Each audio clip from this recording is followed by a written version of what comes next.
If you really want to change, you have to make effort consistently throughout the day to do the antithesis of what you would normally do.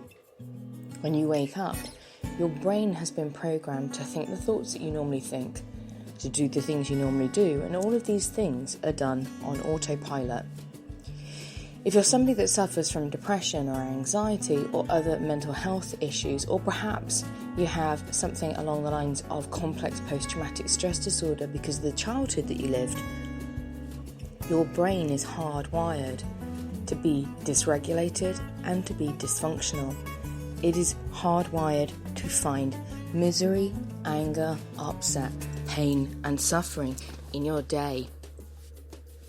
To be able to get away from these already strongly held processes, you must start to do the opposite.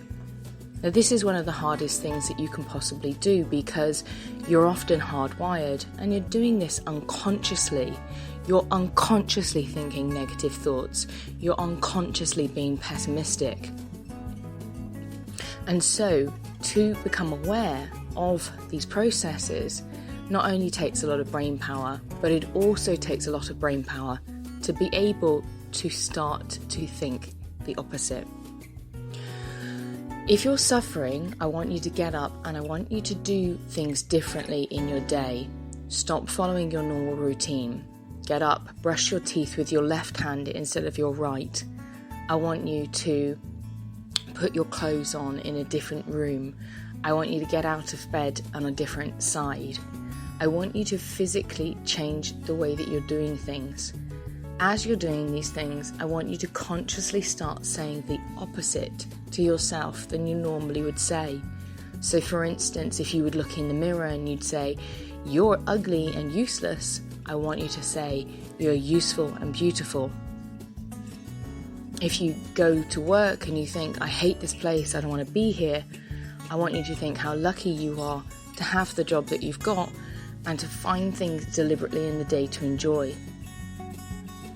This is a long process, but it does work.